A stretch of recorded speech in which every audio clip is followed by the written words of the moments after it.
Hello, everyone, and welcome to Taking Over. I am, of course, OLED Ed Fries, joined as always by the natural Astrid Pizarro. Astrid, how are you doing this evening? Doing better, thankfully. How are you doing? I'm it.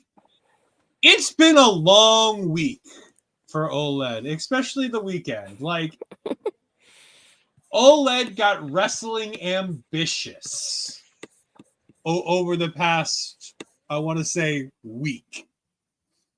And it may have been too much for good old OLED here because I watched Raw last Monday live from the Garden, Boston Garden. The better of the two gardens. Let's just be honest here. The better of the two gardens. Then, of course, we talked about PPW last week on the show. Then, over the weekend, I watched BST Wrestling, Blood, Sweat, and Tears Wrestling. I watched Chaotic's latest show. I watched November Karana from Beyond Wrestling. I also found time last night to go to Beyond Wrestling's Wrestling Open in Rhode Island to watch the WWE ID Women's Championship things happen. And again, congratulations to Lanie Luck on that one. Didn't have her on my bingo card as the winner of that one, I'll be honest. I think she was the right choice from WWE's perspective. I think she's a good choice. I just thought that there were names that the WWE ID program would want to have above her. And again, that's no shade to Lanie Luck. Lanie Luck has been in this business for a number of years, is one of the best in the business. Hell, if I remember correctly, that's Shazza McKenzie. Never mind. I was going to say, isn't she helping run the Dreamwave, the new training school, the Dreamwave has opened up, but that's Shazza McKenzie.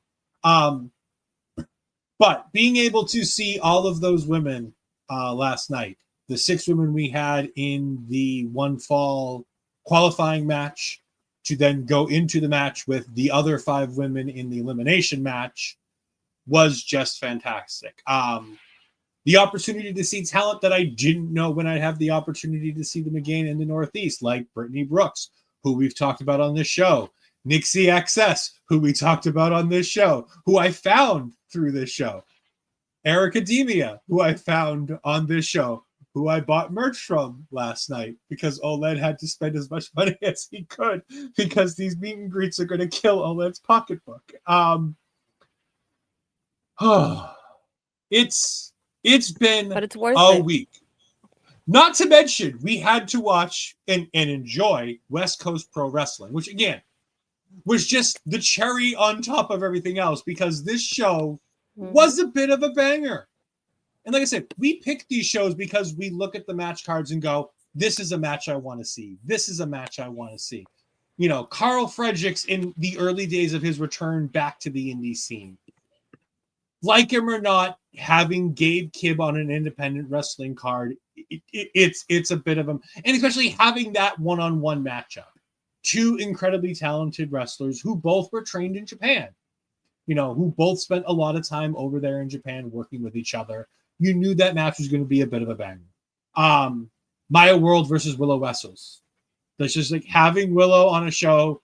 And I've been waiting to try to like pick and choose like where we can find because her indie dates have started to become more and more sparse.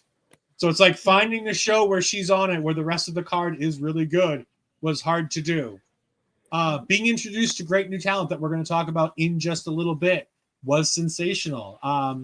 Zach's here in the chat saying happy birthday to Mickey and Minnie Mouse. That must mean it's some kind of a Disney-related starting date here. We've got Bobby in the chat. Hello, my friends. How are you?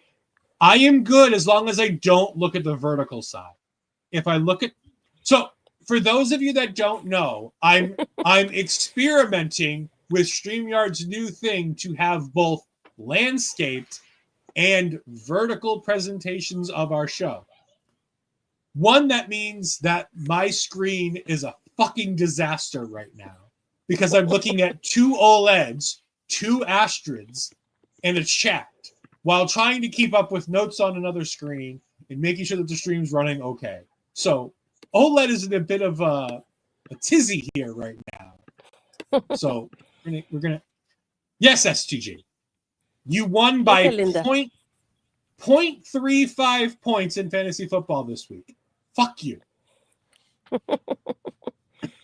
2 Astrids is okay, but two OLEDs is absolutely a bit too.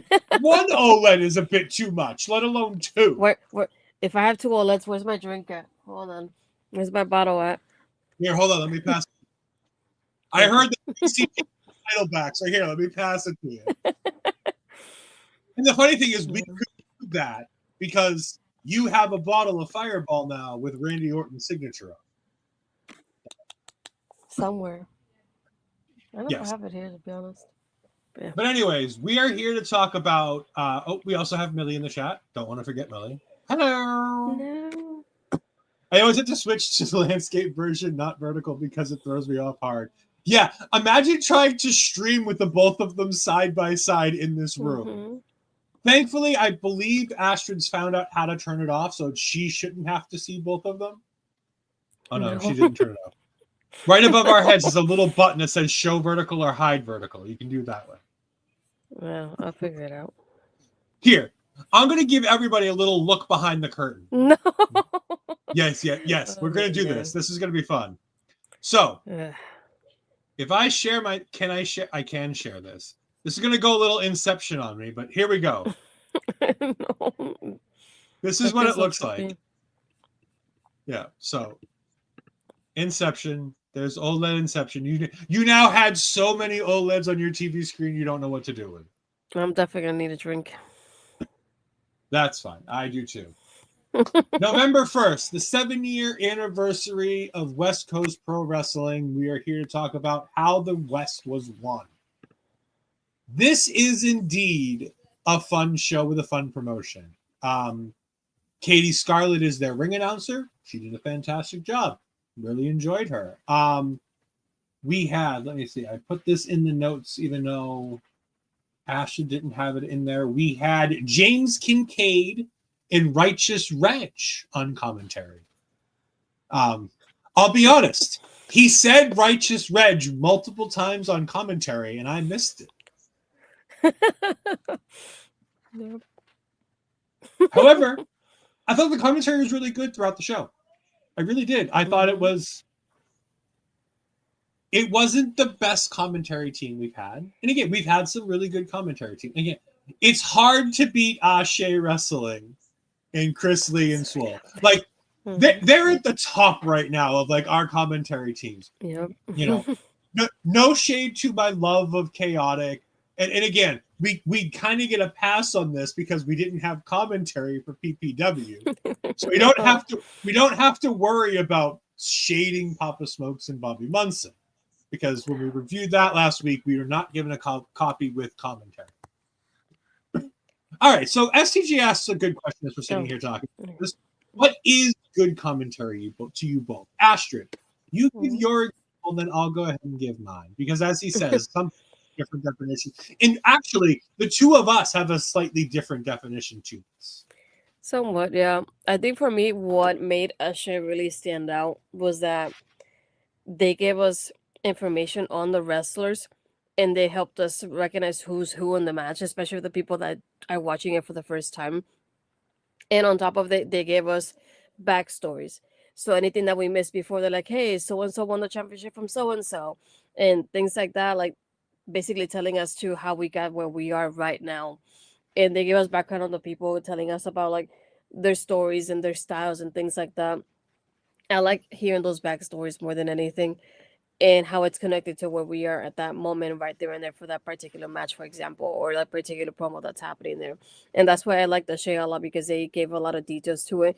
And especially when we had Cedric Alexander on commentary too, he was talking about the people that were in the match because he knew them too. So I feel like he gave like an extra layer of information a lot of people don't really give out. And I like the fact when they go, oh yeah, so and so we got to, let's say, Maya versus Willow, because Willow challenged Maya to a match or something like that. Like, give us that kind of information that if I'm watching it for the first time, it's good information for me to know as the match is happening. And especially when you're doing tag team matches, telling me, oh, so and so is the one wearing this gear, so and so wearing this gear. Like the fact that you can tell me who's who, so I can keep track of that during the match is really important to me. I forgot what show it was that they didn't tell us who was who in the tag team match. Uprising.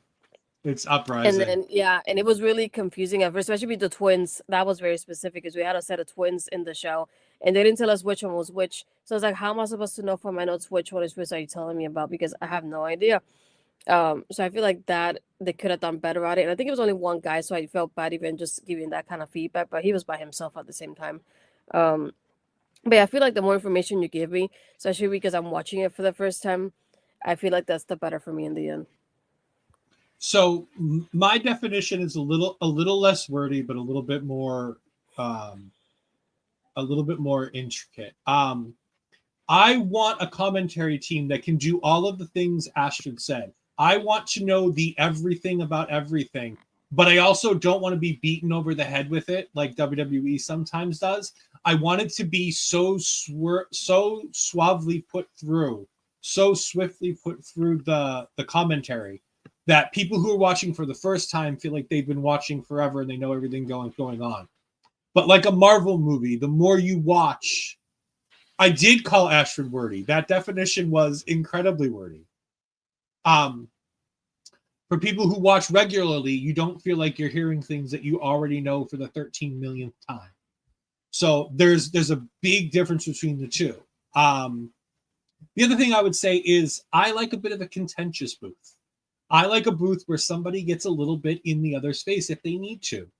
The reason why Chris and Big Swole worked so well is because Swole wasn't worried about getting in Chris's face about a couple of things.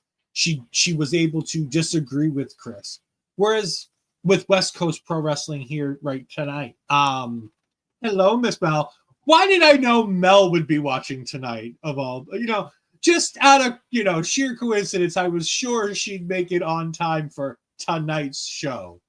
Can't imagine why that is. But no, I like the idea of being able to have a bit of a heel face dynamic on commentary. And again, I grew up in what I consider the heyday of wrestling commentary. I grew up with the Jesse Venturas when he was in the booth. I grew up with the yeah. You can give me the evil eyes all you want. It's fine. I can go ahead and I grew up with Bobby Heenan and Gorilla Monsoon on commentary. I grew up with Vince and Jerry Lawler on commentary. And while Vince isn't a great commentator, that booth worked really well with the two of them because of the fact that there was a back and forth between the two of them. I thought it really worked well. There was a lot of things to like about that commentary booth. Vince McMahon on commentary is a train wreck from a technical wrestling standpoint. He didn't know a lot of the technical wrestling, but there was a lot of fun and interesting things that went on there. I like humor as much as the next guy, but especially when I'm watching my independent wrestling, I've found that I'm backing away from necessarily of humor because some people's idea of humor on these shows is a lot different than what I want it to be. And we've seen that with a couple of commentators we have where they say things that they think are funny and then we go, ooh, that didn't land with me. But again, like I said, I really like this commentary team. I thought they did really well. Reg and James Kincaid worked incredibly well together, but it was lacking for me with that heel face dynamic. They were both on the same page. They were both coming at it very bipartisan. We're on the side of both people. They didn't get on the heels. They didn't get on the baby face. Like it was lacking that little bit of extra oomph for me, but that's fine. It is what it is. I don't know what a 6'7" is. I know that there's a meme and the joke, and I'm not going to go ahead and... Zach, we did you 3 times at the beginning of the show. No, go away. Some of my best memories as a heel repeat. Yes, like I love me a Wade Barrett. I love me a Corey Graves when he doesn't have to do play-by-play. Those things are fantastic. I adore those things. But again, I think if we give me great banter that's not disrespectful and proof you actually know anything about who you're watching and what you want. I agree. And again, the reason why I think Kristen, and again, we keep going back to Kristen Swole because they're our measuring stick right now on commentary. Mm-hmm. The reason why I think Kristen Swole works so well is because Chris is a professionally trained wrestler. He may not have done things in his career to the level of Swole did, to the level of Cedric, but he's a trained wrestler, so he knows what goes on in and outside of those ropes. Swole is obviously, an infinitely championed wrestler. I don't know how many championships she's won, but championships and accolades are not new to Big Swole. She is fantastic. And again, we'll be talking to them and we'll be seeing them very shortly as we're covering Ashe in December. I'm already just going to throw that out there. I think it's the December 9th taking over. We're covering Ashe Wrestling's anniversary show. So it's very much, so I was saying, I'm almost certain it was December 9th. Mm-hmm. But we're here at How the West Was Won with a whole bunch of fun stuff. And let's start with a 6-man tag match. How about that, Astrid? Yes. We've got the Young Dead making up ETK, Michael Mori, and Vishnu Akali, I believe is how the thing was pronounced. Mm-hmm. Yeah. Taking on, and again, this promotion is going to kill me with pronunciations. All right. The Suavecitos. Okay. Made up of Danny Rose, Adrian Quest, and Ricky Yee. I did like that Andre Quest came out wearing a Dodgers jersey to a San Francisco crowd that then started chanting for the Blue Jays. Because, again, remember, this is a November 1st show. It is in the midst of the World Series. And I never thought I'd hear a California crowd cheering against the California team in the World Series. But again, this is what made this crowd really great, is that they were using... I mean, we could talk all about the World Series and the wonderful greatness that is the Los Angeles Dodgers. Oh, No? weird. Crickets? Okay. Astrid, why don't you go ahead and give me a little bit of a rundown of what you thought about this 6-man tag match? SCG's gonna throw me off again with the comments. I really enjoyed this one because it was a fun tag team to begin the show with. I like the more than anything I was gonna say that more like the psychology behind it, because we had most of the match, I would say, Michael Mori from Young Dead that was very isolated from his team at so many points during this match, and they tried what they could to really take advantage of this somehow. And I like the way they did it. They even used the jersey at one point to choke somebody, to choke him, Mori, to be honest. But yeah, Mori was the one that was the most in this match, and it was more about that part of seeing the heels really take advantage of this more than anything, of like keeping him there as much as he could. But even then, they still win at the end. But I like the dynamic here that they have between both teams. Yeah, I was really impressed with Los Suavecitos and the heel actions of the way they managed to be able to do that. Can we get redemption? Ed pronounces any word, you put it in the chat, because he admitted he's bad at pronunciation. I mean, we can, but let's not, because God, this show is going to kill me at points with this. No, I really like this. I thought the heels were really, really good in this. They stood out to me. Rose, Quest, and G really stood out to me as like really fun and interesting. And they all seem all very young into this. None of these guys seem like they're in this for many years. I'm very excited to see where these kids go. They're not necessarily my ones to watch yet, because two people really stood out as ones to watch, and we'll talk about them a bit later on. But I really enjoyed this match. It was a nice opener. It didn't take too long. And at the end of the day, the good guys get the win. That's what we want to see. Start off the show right. Big win for the good guys. Let's go. All right. Now, as a Boston native, this next one was very interesting for me, because we had Miko Alana taking on Sweet Caroline. who comes out to Sweet Caroline from Neil Diamond. The reason why that's interesting to me as a Bostonian is because the Boston Red Sox have adopted Sweet Caroline as part of their anthem. So during the 7th inning stretch of every Boston Red Sox game, Sweet Caroline plays throughout the stadium. And having been to, yes, ba, ba, ba. Having been to many, many Red Sox games in my life, it is an amazing thing to hear the better part of 20,000 people singing Sweet Caroline word for word, because we've all heard it our entire childhoods. So I was instantly a fan of Sweet Caroline in this match. This was her debut here at West Coast Pro Wrestling. And what a show to debut on, the 7th anniversary show. I always find it interesting when they bring in new talent who they don't normally have on these shows onto these big anniversary shows who aren't big name talent. Because it's one thing to bring in people who are name talent who you want to go ahead and have. Yes. She's going to throw me off my game now. SCG's going to throw you off yours. She's going to throw me off mine with Sweet Caroline. Because I'm trying to forget the song and not have it playing in the back of my head right now. Mm-hmm. I knew I liked Millie for a reason. She likes the Red Sox. That's a reason. I thought this was really interesting. I liked the idea that Miko was playing the slightly more veteran wrestler who thought she was too good to even be here. No. And the way that played into the match. Hell, I bought that Caroline was going to win this match at a couple different points in this match. Mm-hmm. I thought it was really good. The X Factor from Caroline was really impressive. And at the end of the day, I thought she was going to pick up the win. But that Tiger Driver, Jesus Christ, was that something. Yeah.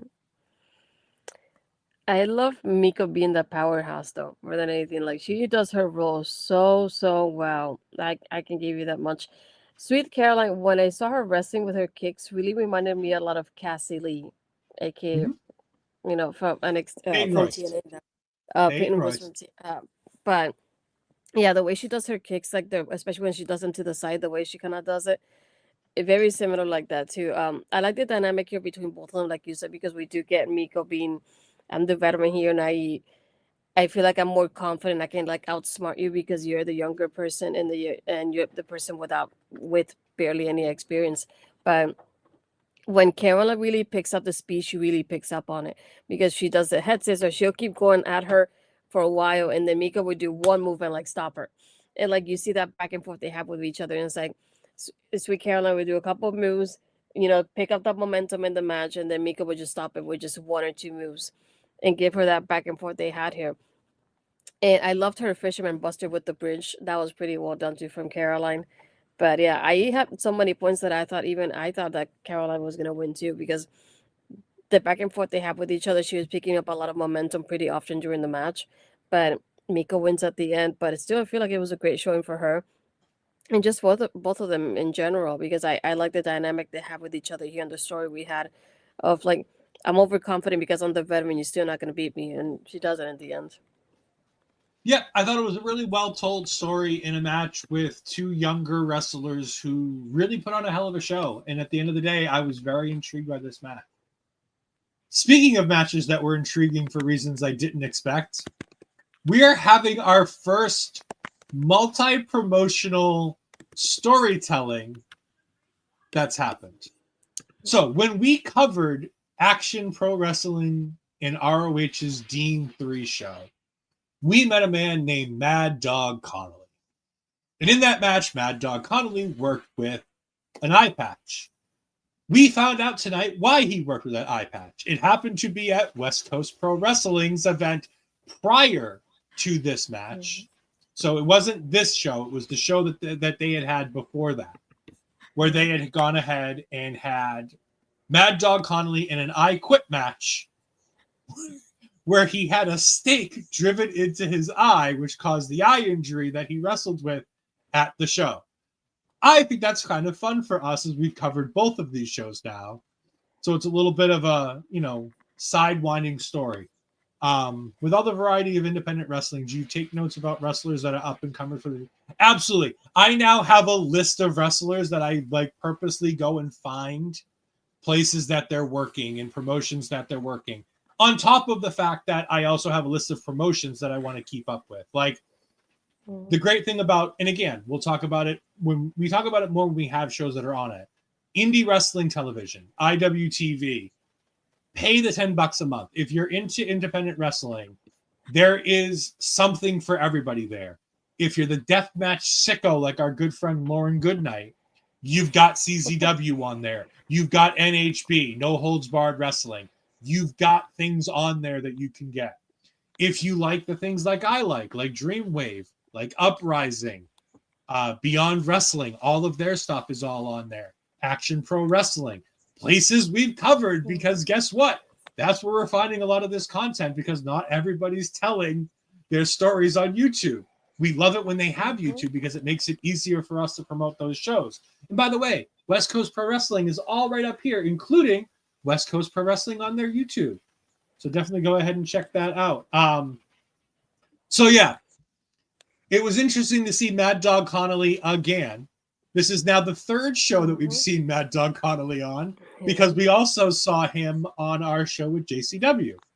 And again, this won't be the first time. It won't be the last time that we talk about JCW on this show, I don't believe. Oh, we've got Lewis in the chat. Hello, Mr. Lewis. You're up late. Go to bed. Mad Dogg Connelly is taking on AJ Gray here. AJ Gray is a name that I remembered. I never remember watching his matches, but I remember this being a name of an up-and-coming indie talent that I was like, oh, I remember that name. This match was a fucking slugfest. Like, these are big dudes. And it wasn't, they didn't rise to the level of big, meaty men slapping meat, because I don't think either one of them were big enough to be big, meaty men slapping meat. But this was a hoss fight. This was a slobber knocker. This is that, fisticuffs kind of match. My employer would be very unhappy with how many times I watched this match while on the clock, because I watched this match twice in its entirety today. I really enjoyed this match. I thought these two guys had a bunch of chemistry. And on top of having a bunch of chemistry, I really thought that these two guys put on a hell of a match. They knew the story they were going to tell, and they went out and they did it.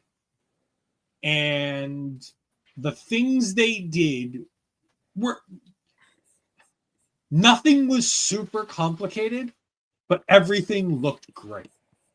And sometimes you need a match where... Yeah, that's fine. That's fine. You can tell my employee. You can tell my employee, my one employee that I have underneath me, about my time theft. But no, I thought this was really, really good. And I enjoyed everything that this match did, because it was just something different that nothing else on this card had. And that's really good for me. I really enjoyed that.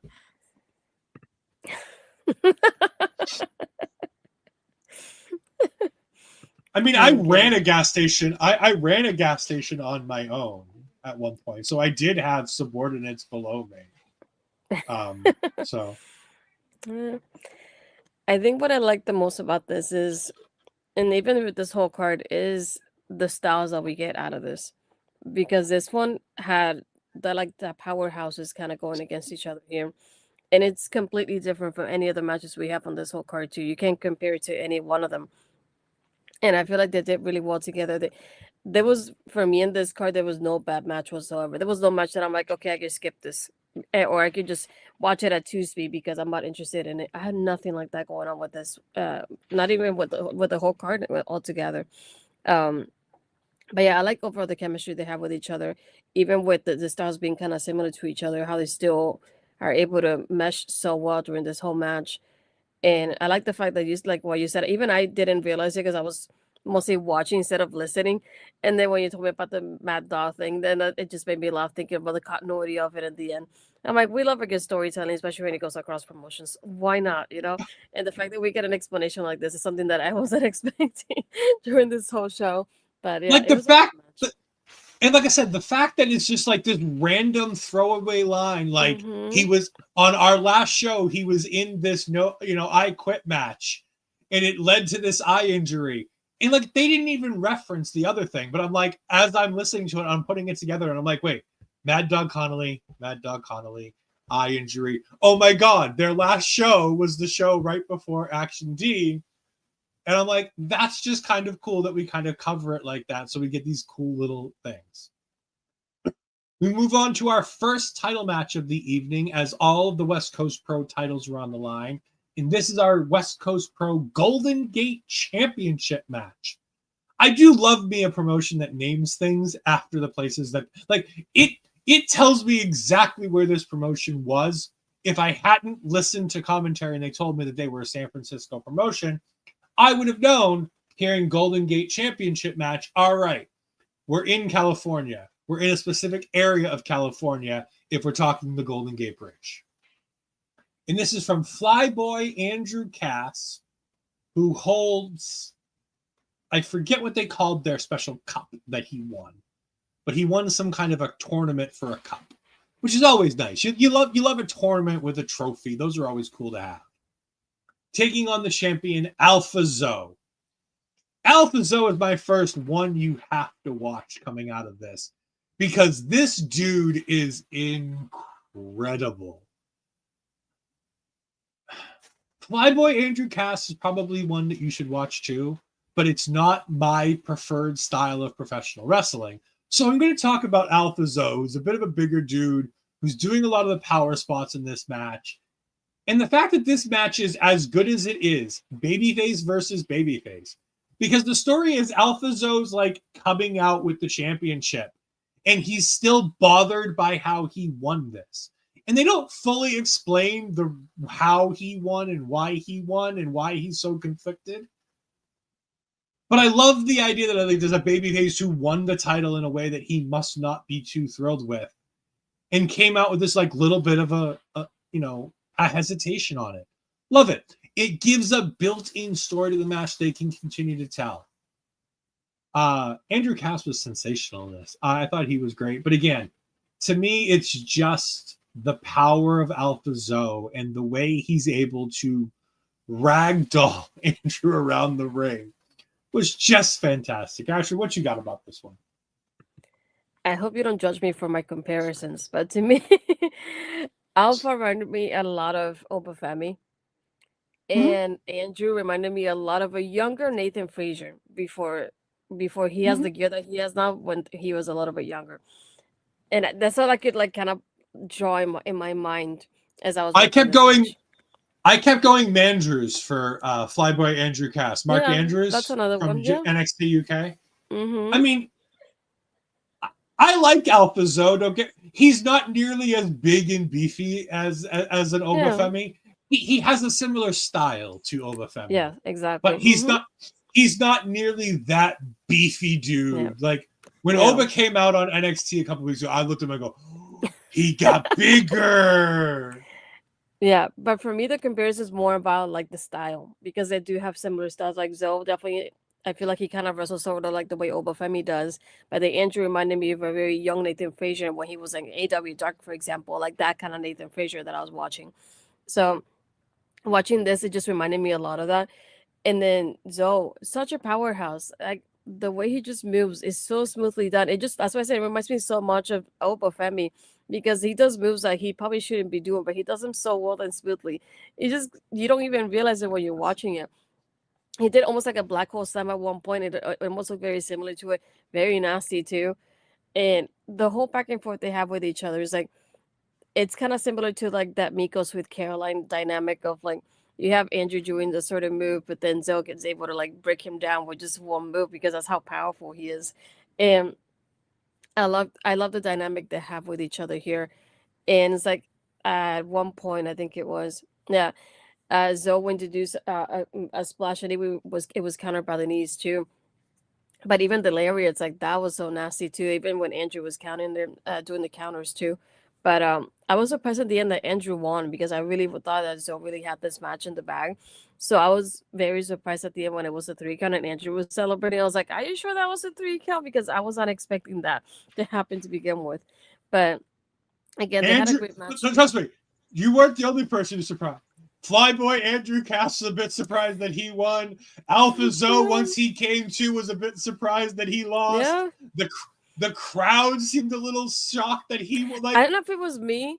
It felt like it was a silence at first because people didn't realize if he had won or not. It felt that way. I don't know if it was me the way I perceived it, but it just kind of felt that way, like that you have like that like moment of silence or like that moment of hesitation, whether you don't know whether to cheer or not because you don't know if you won or not. It just felt that way too. But I was very surprised that he won in the end. Then a masked wrestler comes out and attacks Zoe. His name is Brett, and I feel bad because I didn't take his name down of his notes. I didn't take note of his name in my notes, so I have no idea what he is, who he is. But he came out. He is the former champion who Zoe defeated. And he attacks Zoe, and then out comes Mad Dogg Connelly, and everybody's like, oh, this is bad for Alpha Zoe. And as soon as commentary was like, oh, this is bad for Alpha Zoe, I'm like, oh, there's going to be a little switch up here. We're going to get a swerve here. And of course we did. Mad Dogg Connelly arrives, and he knocks down Brett instead of Zoe. And he gives the most violent, respectful handshake I've ever seen in my fucking life to Alpha Zoe, and then he shoves Zoe into the corner and walks away. I'm hoping for a 3-way at one of their future shows. I know they got a winter show coming up. Kind of hoping for this Brett Zoe Mad Dogg 3-way. I think that could be a lot of fun. Be a lot of fun in that with like Mad Dogg obviously not caring who he beats up. Alpha Zoe and Mad Dogg are about a similar size, so that'll be a bit of a beefy dude match. And then this Brett guy seems like he's got some skill. He's not nearly as built as the other two guys, but I feel like there could be some fun to be had with the three of them in there. But yes, we have a brand new Golden Gate champion, our first championship match, and we have our first new champion. We then get a first time ever match. They're being real liberal with this first time ever thing because Mel, if you're still in the chat, you can definitely correct me on this as the Japanese wrestling expert. There's no way Karl Fredericks didn't take on Gabriel Kidd in New Japan Pro Wrestling. I'm almost certain this match happened at some point in New Japan Pro Wrestling. By the way, as obligatory, we're talking about a Karl Fredericks match, which means we have to have the updated photo to Mel to squeeze at. Now, again, Gabriel Kidd is another one of the shit human beings who does the wrestles very well, so we're going to talk about him in a wrestling sense and remind everybody that Gabriel Kidd is a terrible human being when it comes to some people. There we go. There's the squeeze. I can take this down. I'll be honest, this match was a bit of a banger. As much of a trash human being as Gabe Kidd could be, he's really good at being an in-ring wrestler. The way his mouth never fucking stops. It reminds me of somebody. I can't quite put my finger on who it reminds me of, who never fucking shuts up. Astrid, why don't you go ahead and talk for a minute? I wonder who that could be. But I think I was disappointed. I really wanted Karl to win this one. It's not even with the Gabe Kidd thing. I just like ever since he was released from NXT, I haven't really seen much of him. And this is probably one of the very few times I do see that he has a booking. And just watching, it's like I really wanted him to win the match to begin with, and I was disappointed that he didn't, to be honest. And it's not even just a Gabe thing. It's just like because I like Karl Fredericks. I really want to see more of him. It's something that we always talked about in NXT, that we always felt like we didn't get to see him to his fullest potential in NXT, and we wanted more from him. Because when they put him on TV, it wasn't exactly what we expected it to be. And then all of a sudden he would just disappear. He would be on TV for a couple of weeks, do his thing, and then just disappear, and then just come back like nothing happened. And it was a whole endless cycle for both of us with him because we just wanted to see more of him, but it wasn't the way we thought it would be. This was very interesting because I I seen bits and pieces of Gabe Kid before, but obviously Karl Fredericks is the one I'm used to watching more than anything. This was one of the ones I feel like it was more of a longer match, and you can see that they had moments that they would do their thing, and then I don't want to say stop, but they had moments that they would wait and give that moment for the crowd to react to what they were doing compared to most people. And it just felt like they went for a while because I just felt like at the end, I just felt like Karl was almost dead at that point when the match ended. Um, but it was pretty. It was, I think you said, it was a decent match for me. It just, I have a bias against the other person, so that's what I was like. I could do without him being on the card. I really couldn't care less. But I just want to see more of Karl, please. Somebody book him more often. Yeah, so they did meet in tag matches at various times, but apparently it's the only time because Karl was in LA while Gabe Kid was in the New Japan. I had thought when Gabe Kid had come and done all the New Japan Strong stuff at one point, I assumed that they would have had a match. But I'm allowed to be wrong. I'm wrong very often. People think I'm right all the time. I'm really not. I'm really wrong a lot. That's why when I'm right, I get to have things like this. Hold on, where is it? I'm right! I'm right! I'm in the right! I may have to replace that clip because that guy's coming under fire too. I might have to, it's so weird. All the clips that are like things that I say that are right are all people that are just so problematic. I need to find clips of good people saying this. Anyways, problematic. No, I thought this was a really great match. I thought these two guys really killed it. It's the kind of match that you'd expect you'd get from two guys who were trained in the LA dojo and the New Japan dojo, going through that New Japan system because they're both New Japan dojos of things. Being trained by people who understand the strong style, you got exactly what you expected out of this match. The ability to wrestle the style that Gabe Kid wrestles and never shut your fucking mouth and still have the breath to have the match he had here. Again, trash human being he is. Banger wrestler he is too. And I love the idea that the pile driver went on and Karl kicks out. And Gabe's like, all right, talk some trash, do a thing, hit a pile driver again. Like they were like, oh, he did it right away. And I'm like, no, Gabe Kid did Gabe Kid things in between and then hit the power driver and won the match. Like, it is what it is. It is what, he is who he is. Yes, more Karl Fredericks on shows. Please, more Karl Fredericks on non-GCW shows, please and thank you. Because he's in a few at Mance Warner on GCW, and it's like, not dealing with the GCW at all. So can we book him on other things, please and thank you? But yes, for those of you that do miss your Gabe Kid be kidding, yes, he did indeed be kidding the whole match. If you do want to see Karl Fredericks more often, sign up for his Twitch. He does DJ streams probably about once a week. I used to send him to Mel every time he went live, just to make sure that she knew that he was live. Because the great things when he was like just starting doing it, he had like 5 people in there, and he responded to every comment that was going on while he was doing his DJ thing. But again, would you really want to be doing the wrestling thing when you're doing your DJ thing and you're with Dakota Kai? Like, do you really want to leave the house and do the wrestling thing, or do you want to just stay home and do that? Because, I'm all in favor of staying home. Yes, Mel. I figured you want here. One more look, Mel. Here you go. The updated Eddie, as I call him, the updated Eddie Thorpe. All right. Bye-bye. He's all gone. This is where we went to intermission before we came back for a second first-time ever match. This was a first-time ever match that I was certain of when it was announced. Willow Nightingale of AEW takes on Maya Worlds, who's been making the rounds in Ring of Honor lately, which is good for her. Hopefully they sign her in High On, because that would be great. I would really like it if the two of them got signed. I believe Billy Starks put out a thing, just stop the BS and sign them already. I'm assuming that was in terms of the two of them. Because didn't Billy Starks and Althena just take them on Ring of Honor, right? Mm-hmm. Now, was that the match where they filled in for the two people who thought they were bigger than the business, or was that a different match? No, this is the match that they were scheduled to have originally. Okay. The Okay. collision one is the one that they replaced the other two. Where they replaced the people who thought they were bigger than the business. Mm-hmm. Because they either wanted to win the match that they shouldn't have had any business winning, or they just wanted more time in the match that they had no business winning. And they thought that they needed more time as unsigned talent who weren't going to get signed.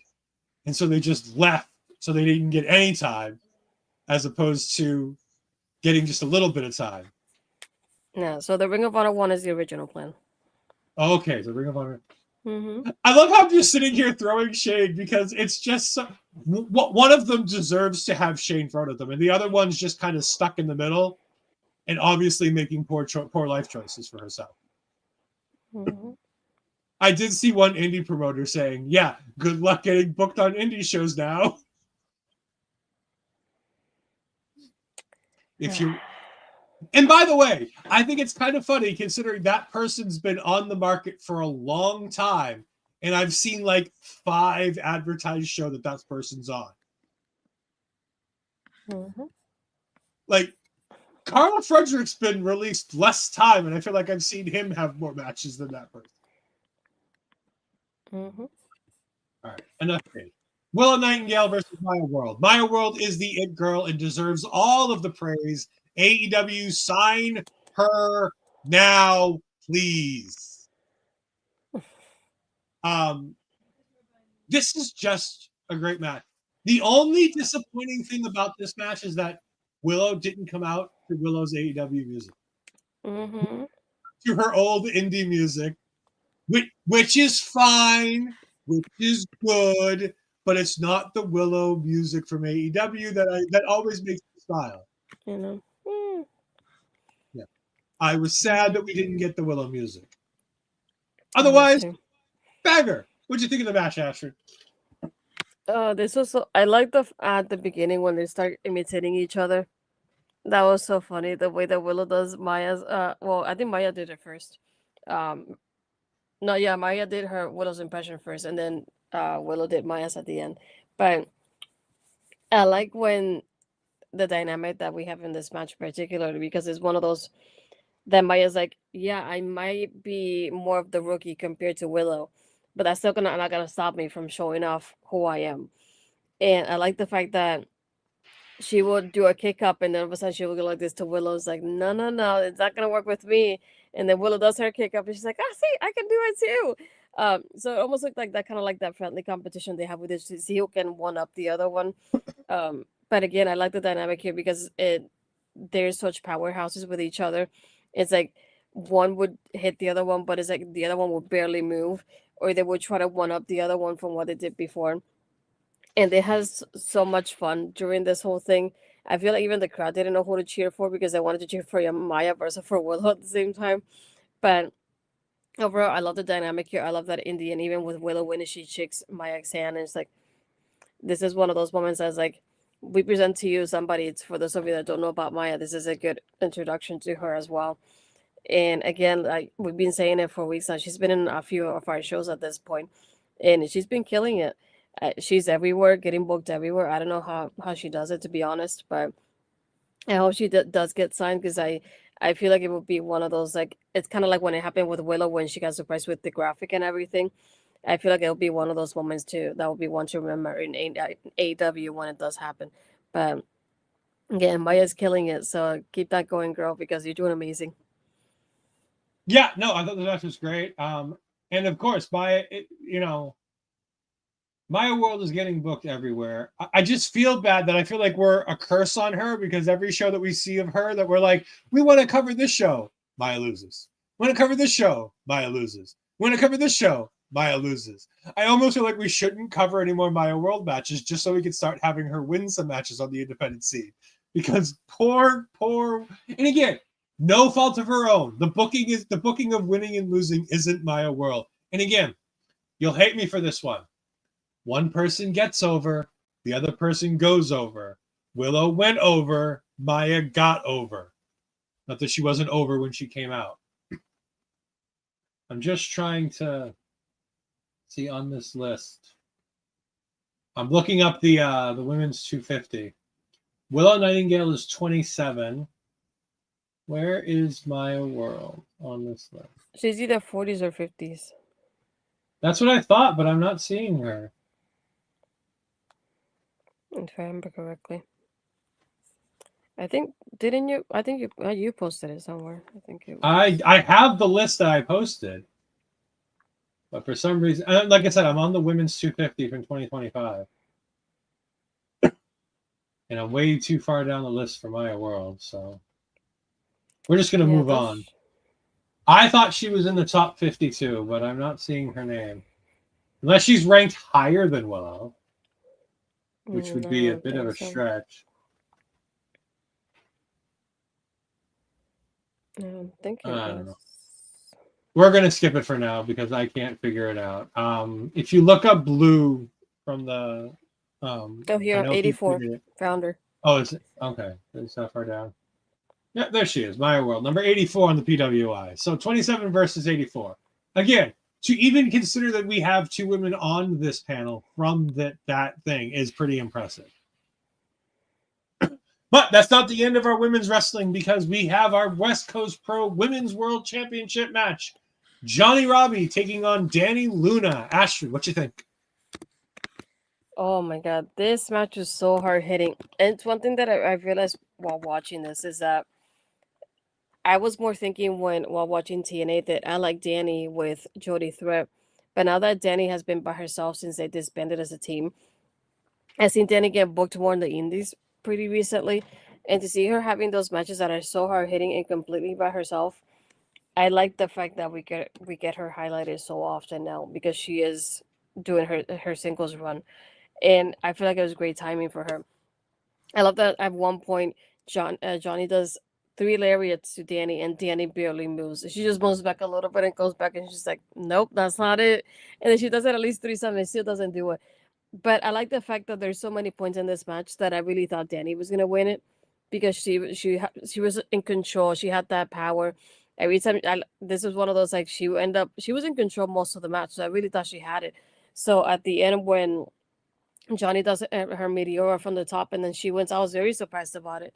I thought really Dani had it like from the beginning here because she's the one that did the most offense during this whole match.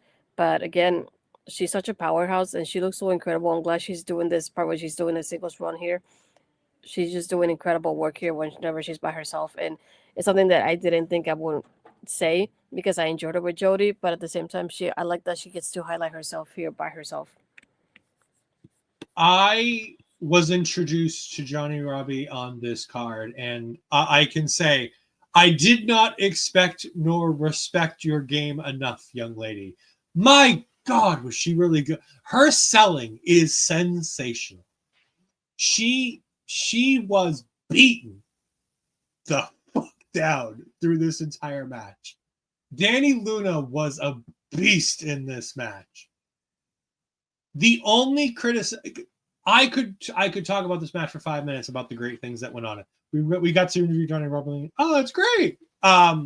She was spectacular. I had not heard of her before. I will definitely one to watch because she was spectacular here. Because there's a way to tell the story with being the underdog.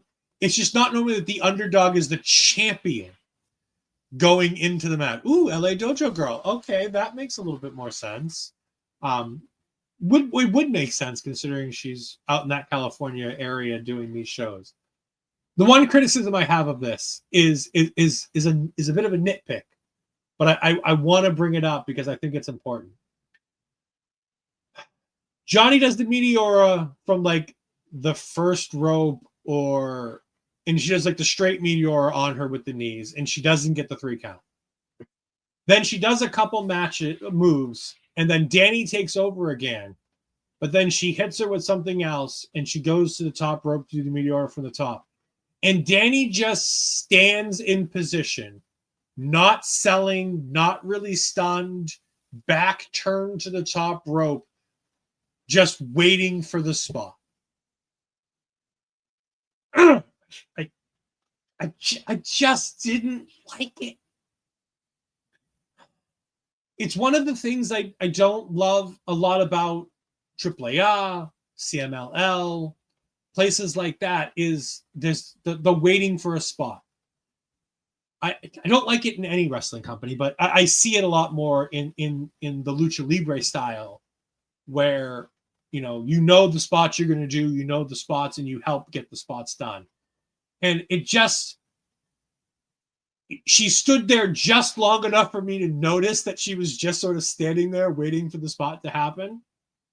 And I'm like, damn, because this was an A+ match, and then that brings it down to like an A-, because it's just such a good match. At the end of the day, though, that Meteora with her back turned is indeed a move of trust. Like, the level of trust you have to have in your friend to be able to take a Meteora from behind, it's pretty insane. I mean, I love this. It was great. Mel and I gets the talk big about one. that very often. I tell you that in NXT, especially the ladies, have figured out a good formula for this, because they just start, like they say, the faces will hold down the heels in the moment, so that somebody does a moonsault or whatever it is, they will come down and will hit the heels, or they would look like they're arguing, and then you can see them like they're looking up and waiting for the spot, but they're arguing. They're not really like staying there. They're arguing. All of a sudden, when the spot happens, so somebody moves and then somebody takes it. So they're always trying to do something in the moment, so it doesn't look like they're just waiting. And I feel like the NXT girls do it quite often, so it's very rare. I saw it actually. Oh my gosh, I forgot what I was watching. Oh, I think it was during Raw, if I'm not mistaken. Somebody actually did it, and they were waiting for the spot, and it irritated me at that moment, because I'm like, the girls from NXT would have figured this out. It would have done something else at the moment to like wait for it until it actually happened. So that bothered me at that moment there. But yeah, Mel, I talk about that both pretty often. And like I said, there's a difference between like us, like in a match, waiting and not doing anything, and having your back turned, not selling and waiting for us. Like I said, it was the point where she wasn't really selling. That's where I lost the moment. And that's what hit it. And like I said, it's a nitpick. I understand it's a fair criticism, and I appreciate Mel having my back on this one. Because like I said, it's just one of those weird things that I have where it's something that takes me out of the moment for some reason, and I hate it. I hate it, I hate it, I hate it. And I hated that it happened here, because everything else in this match is so good. Tell a fan to shut up, sell an injury, be creative. Yeah, especially on the indies where you have the freedom to kind of do what you want. Hey, Joe, we appreciate you having us on in the background. We greatly appreciate it. We haven't seen you in a while. Thank you for joining in. We then go to... All right, this is going to surprise some people. This is my match of the night. And I'm taking the main event out of it because the main event doesn't count for that. And I'll tell you why in a little while. I didn't know anything about these two boys coming into this. I'd heard one of their names, but I didn't know anything about the Crush Boys. Those are the tag team champions here. Starboy Charlie, who I've heard of before, and Titus Alexander. I am now a massive Titus Alexander fan. These two are my one to watch because these two are fucking incredible. Taking on the Cowboy Way, one called Manders and Thomas Shire. Now, if you'll remember our JCW review, we did not highly rate the Cowboy Way. This is a thing where we can talk about how match styles imprint a thought about a tag team. About any wrestler, but in this case, we're going to go with tag teams. Because the two big tag matches that were on that JCW show were both kind of no-holds-barred kind of fighty matches that me and Astrid just weren't into.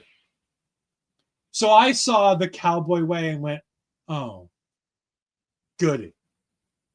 I was pleasantly surprised that they can wrestle an entirely different style than what we saw on the show from JCW. However, in a match with 4 men in it, whom I don't know the sexual the sexual preferences of any of them, I will say there was a lot more kissing in this match than I was expecting. Like when we talked about, and again, back to other shows, when we talked about the Savage Nomies taking on the Cosmic Cuties, I expected that there might be kissing in that because you have Ava Everett and LSG, real life couple, versus Bear Bronson and Gabby Forza, real life married couple. The kissing in that match makes a lot of sense. One called Manders and Thomas Shire sharing a kiss at one point during the beginning of this match wasn't on my bingo card. Then the crowd chanting for one more time to have Titus Alexander come in the ring and kiss his tag team partner, seemingly without his tag team partner's knowledge or consent, was a little awkward. What was more awkward was when commentary brought up that it seemed to be something that Starboy Charlie didn't agree with. And I'm like, I understand where you're going with this commentary, but we should really just stop talking about this. And then, I believe if I'm correct, Thomas Shire then kissed Titus Alexander. And then Starboy Charlie went up on the top rope on the other corner, and Manders kissed him. And then one of each team kissed the referee, and there was far too much. Again, to each their own. It was like kissing fest.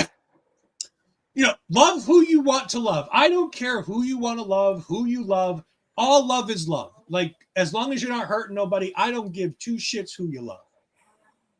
But I don't need this much kissing in my wrestling. I'll be honest. There was a bit too much kissing in general for my wrestling. It didn't matter that it was 4 guys. It wouldn't have mattered if it was 4 girls. Hell, there was too much kissing in this, as I said before, in the LSG and Ava Everett match. There was too much kissing there too. So less kissing, more wrestling. Maybe. No, Ash was like, no. Ash was like, no, I like this. It's okay. More kissing. No. I agree with you. Okay. It's a bit much to begin with the match with. It just, what's the point in it, to be honest? I get it when there's a couple, because you could do like kiss of death kind of angle, but if you're not really a couple somehow, why? It was just weird. It was a weird start to a really good match, because this match is sensational. The way the Cowboy Way works is so intriguing and interesting. One called Manders is an MLW or former MLW talent. If Bobby's still in the chat, he can go ahead and let us know about that. But I know I remember him in MLW for a period of time. Him and Thomas Shire, okay, he is still currently MLW. Thank you, Bobby. Astrid's trying to press buttons. Hey. I really like this tag team now. I thought the Cowboy Way, I was pleasantly surprised at how good they are.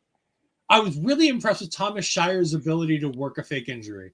Whether that's fake or real, that knee injury, he worked really, really, really well with that injury. Like, I thought we were going to get another PPW moment where he like lays on the apron and can't go for the rest of the match. We were going to get a handicap match.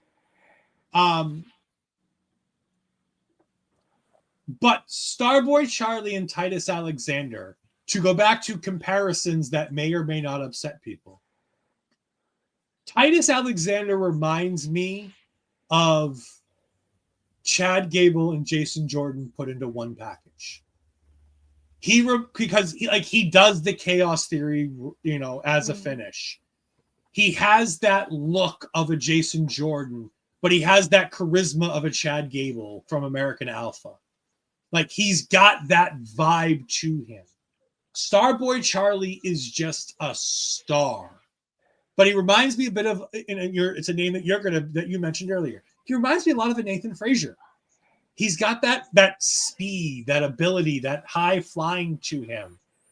But I love the idea that it's also a bit of a Kurt Angle where he wears the fucking denim, denim overall, that denim dragon. Like, that's a cool, fun gimmick that I didn't see coming.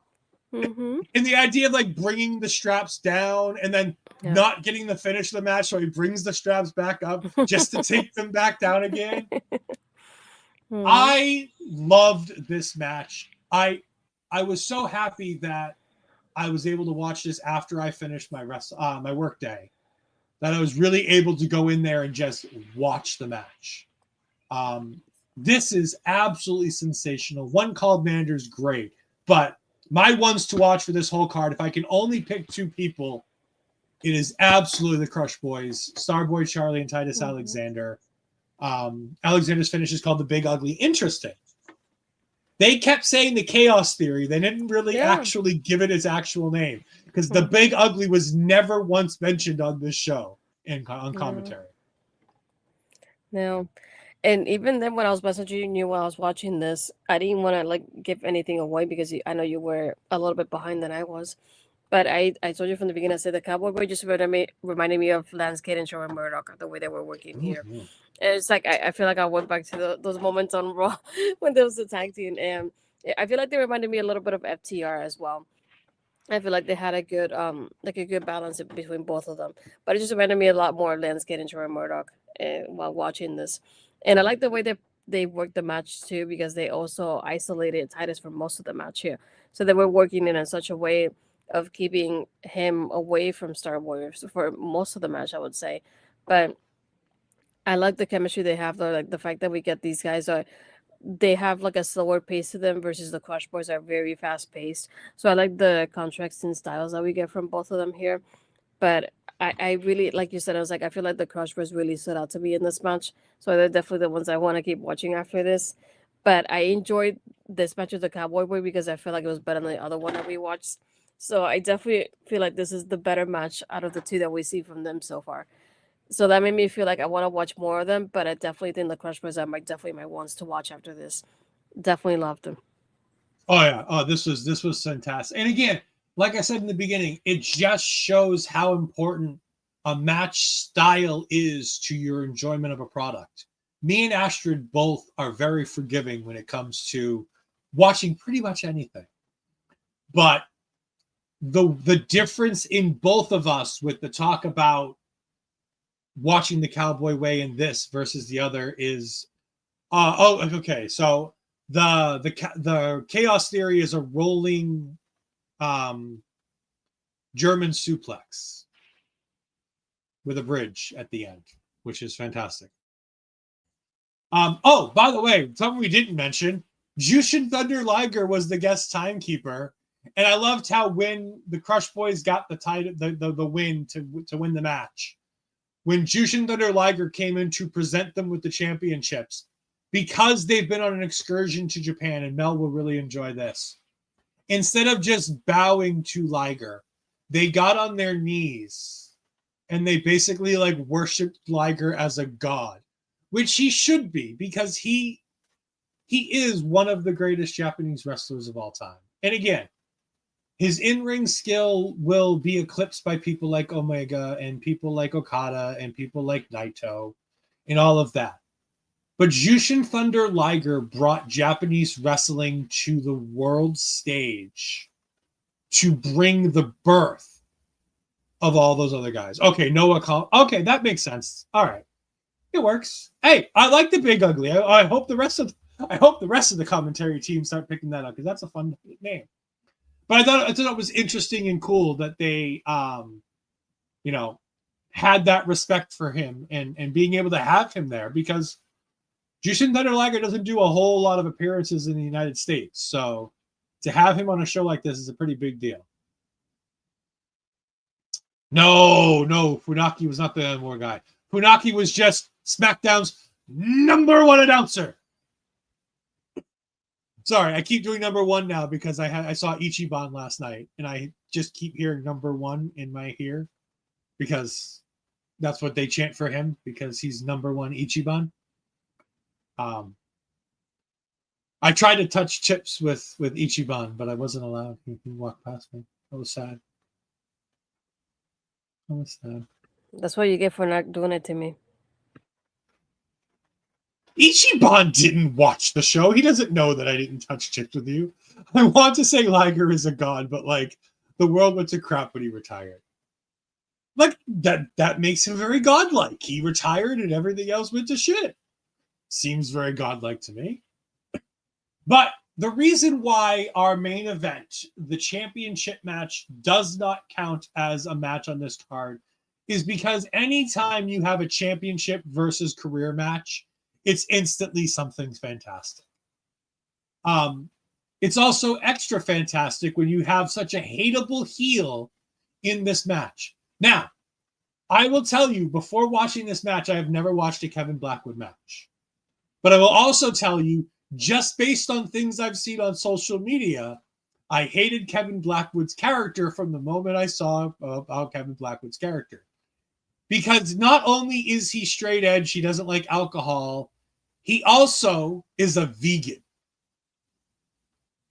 Like, the fuck is wrong with you? You don't do alcohol, and you don't eat meat? What is wrong with you, you miserable person? No wonder you're such an evil bastard. You have no joy in your life. I've lost interest in this wrestler. Change the channel. No, don't change the channel. Kevin Blackwood is a sensational professional wrestler. I love the gimmick, though. Like, he puts out, like, his lawyers have said that they want no alcohol served.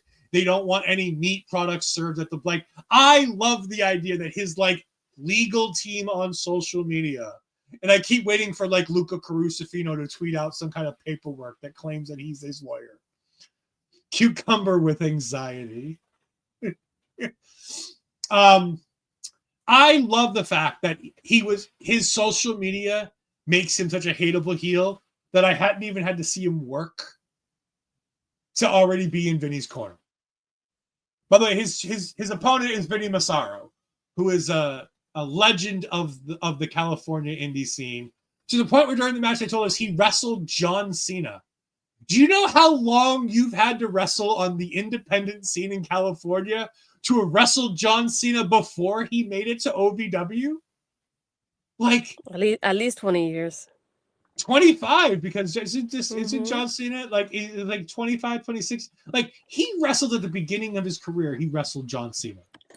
I say that because I started watching wrestling around the time that Cena started getting popular. Mm-hmm. And I've been watching since the early 2000s. I can tell you it has to be at least 20 to 25 years. At least. Yes. I also now love Vinnie. Vinnie was fantastic. Coming out to Dean Martin, doing the thing with the fingers, truly Italian dude. Like, this was great. And by the way, this match is fantastic. Five CPA. I'm not even going to make you wait. 5 CPA shirts for this match. I thought this thing was fantastic. Yeah. Kevin Blackwood is such a despicable piece of shit, but also so good. And by the way, this is all like character work. Unlike Gabe Kidd, he's not despicable in his real life, seemingly, only in his character on the television screen. I was cheering so hard against Kevin Blackwood as I sat back and watched this match, and I just enjoyed every minute of this 20-plus minute match. I mean, it was sensational. The selling from Vinnie, the douchebaggery from Blackwood, just so freaking good. Love this. 5 CPA shirts. If you watch anything from this show, please just fast forward to the last like 40 minutes of this show and watch this match. It's instantly. I agree. If you don't eat meat, you're instantly hateable. You just are. Bryan Danielson included. Sorry, just instantly hateable. By the way, if you want to read a great piece from Bryan Danielson, go check out our friends at Pario Magazine. They have an in-depth interview with him as he talks about all things AEW. Shout out Jamie Apps. This is one of those. I was watching it while I was working too. I had to pause it so many times to process what I was watching. Just because I'm like, there's no way this happened. There's no way he kicked out of this. That's how it felt. There's moments that I'm like, I need to walk away. I need a moment and come back. But the back and forth they had here, there is so many also instances that Blackwood just had Vinnie right there and then that it almost felt like he was gonna win. and it had me at the edge of my seat, even though I had a feeling that Vinnie was gonna win it. But I still had me there at the edge of my seat, just waiting. I'm like, no, there's no way he's gonna lose it like this, is he? And Blackwood just doesn't stop. He really doesn't. He's just go, go, go in such a way that it's just so incredible to watch him just keep going and going. I don't even know how to describe it, to be honest, but it's just such a wonderful, such a great match. And when I saw that I had like about 30 minutes left, I was like, there's no way they go for that long. And it was almost that long to begin with.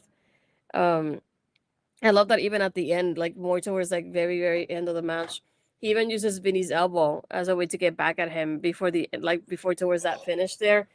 And I love how Vinny then goes for that suplex and then goes for the elbow to win the match. But it's like the way that just like, I'm in your face. I'm gonna even do your own move and beat you with it, kind of thing. Like he has that mindset while he's going into this match. Holy moly! I had seen more of Blackwood, like you said, like on Twitter and things like that. Like I've seen him more on social media, but I hadn't seen his matches. Vinny, same thing. I seen him more on social media every now and then. But this is the first time I get to watch either one of them wrestle, and they did such an incredible job with their story here.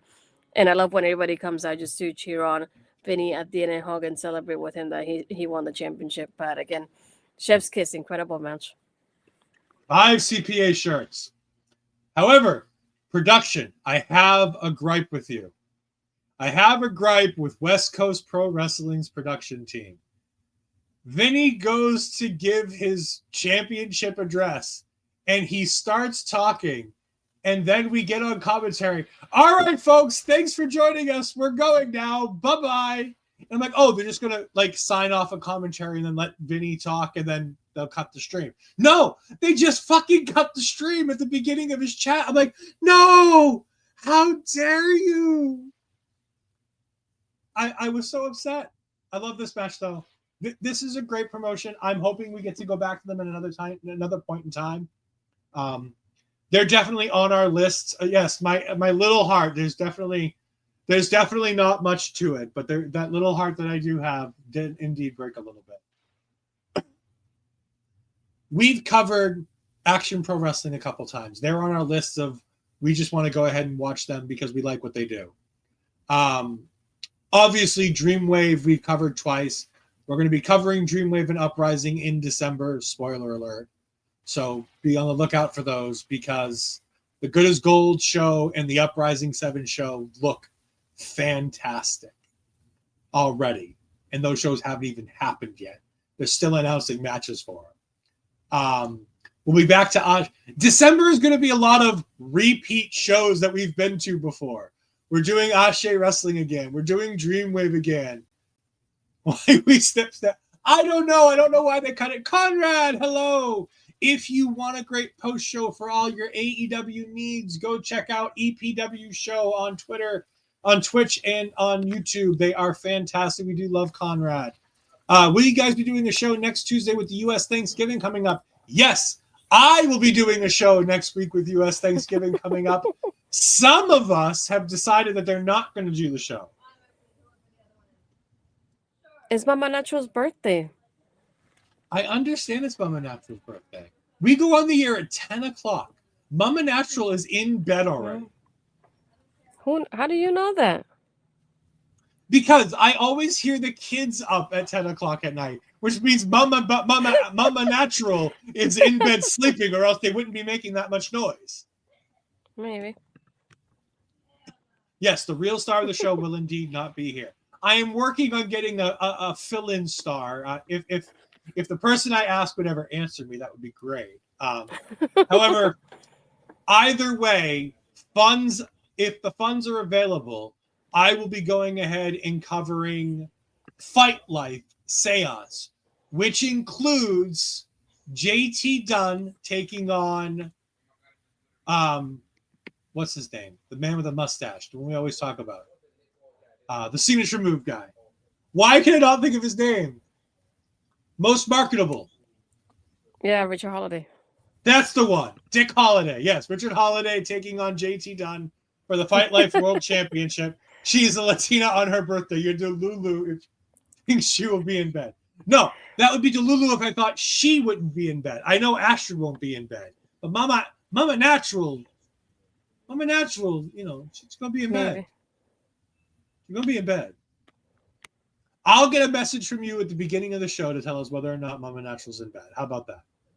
No. Meaning. Anyways, we're hoping to do Fight Light Seance, which also includes Gangrel on the show. Like, I never thought in a million years that I'd get to talk about Gangrel on an indie show that we're covering. I mean, he's in Florida often, so. On shows or just there? On shows that I know of, yes. Oh, okay.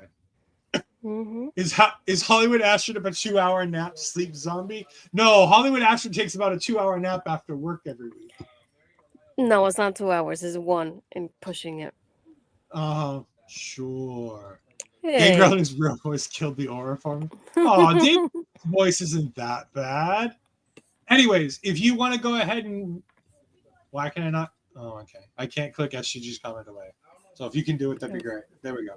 If you want to check out West Coast Pro Wrestling, Facebook.com/West Coast Pro Wrestling, WC Pro Official on Twitter, and of course YouTube, where they stream all of their shows live.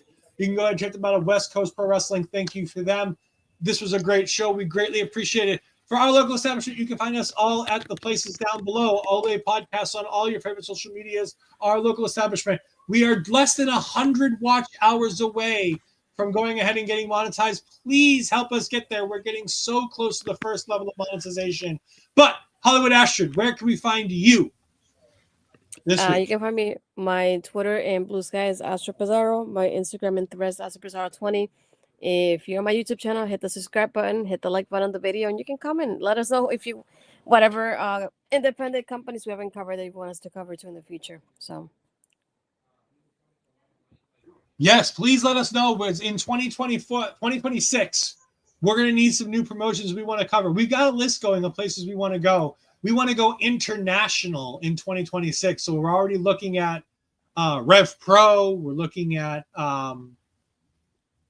what's the other? Eve Riot Girls of Wrestling. We're looking into them. All kinds of different stuff. I think Progress is another one we mentioned as a potential show that we want to cover. We want to do some international wrestling as well as some stuff here.